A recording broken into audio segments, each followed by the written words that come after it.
Today's card of the day is March of Otherworldly Light. X and a white for an instant with as additional cost to cast the spell. You may exile any number of white cards from your hand. The spell costs 2 less to cast for each card exiled this way. Exile target artifact, creature, or enchantment with mana value X or less. When this card came out, I was so psyched.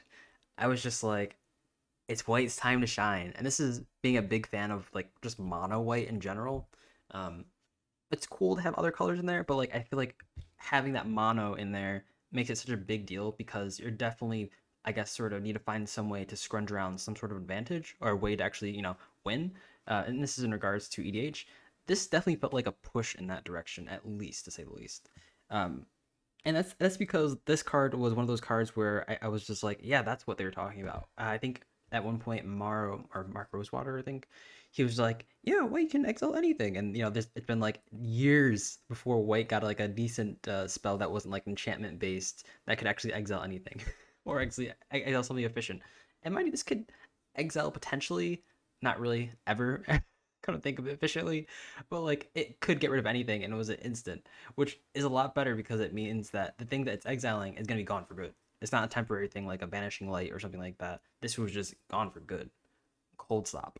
And I was a big fan of that because I wanted to make some sort of like, just generic white good stuff kind of deck, and I needed something to be non-permanent based because everyone's wiping the board every 2-3 turns.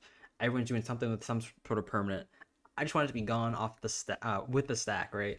And this is what that card basically. That's what I thought. That's headcanon, anyways.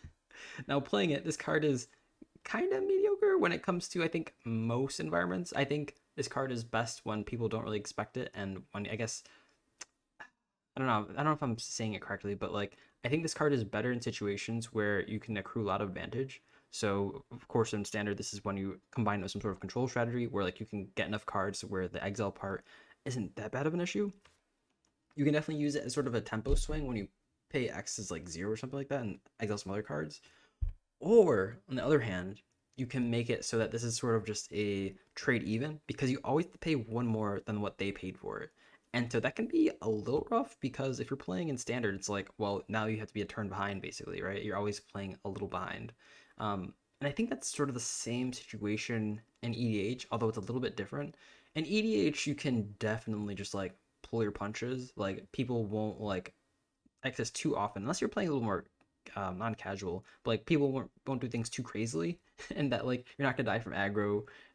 You can definitely keep your hand open. You can definitely like play low, not below the ground. You can play slow, and what that lets you do is basically get cards so that way you can eventually pitch this first mana cost because you never hard cast this in EDH. Like if you're casting this hard casting in EDH, something's happening. Either you have nothing to do or because basically you're taking a whole turn off. And there are just so many turns in EDH where like you taking your one turn off, your only turn to play to like get in the game, um, is pretty crucial because you're removing one thing and it's taking your whole turn. Everyone else is doing their own stuff, right? So you're only putting one person behind, and even when you put them behind by one card, you're trading your mana advantage. So it's a little rough if you play it that way. But on the flip side, when you do play it in the way where you're just exiling extra cards, you're trading those extra cards from like for like I guess tempo, and I think that's really strong, something super strong to have in mono white. But of course, that's just the way I think about this. Of course, it's being played in other formats. I particularly enjoy this more in, I guess, in any particular stretch of like good white cards because I feel like if you play cards like Solitude, isn't the only restriction that you is Solitude white too? I feel like there was something about Solitude that sort of like pushes it to I guess yeah, pushes it to like being played in multicolor decks. I really like the idea of having a card that sort of is just particularly good in white. That's like one of my cool reasons to like it's not cool reason, but like a reason why I play white is because I want it to be good. And introduction is something else where like I think other colors can sort of do that. And in particular in EDH, like I guess you can go more aggro and standard, but that's just my thoughts, and I think this pushes it there slightly. Fun fact: it's still in a lot of my decks. I think pitching extra cards to it is super strong and can definitely save you from particularly sticky situations. So, and if you're playing in a faster level pod, like load to ground, like a CDH level pod, like X is never more than like 2 or 3. So like getting rid of one extra card or 2 extra cards, and you have a bunch of card draw engines in the context of like a multicolored deck, not that bad. Not that bad. But of course, let me know what y'all think about this card in the comment section below. Big fan. I think I'm gonna cover the other ones. I know I didn't cover them, and I think it's too late to cover them. So not too late, I guess, since I'm doing it now, but better late than never. So yeah, peace out.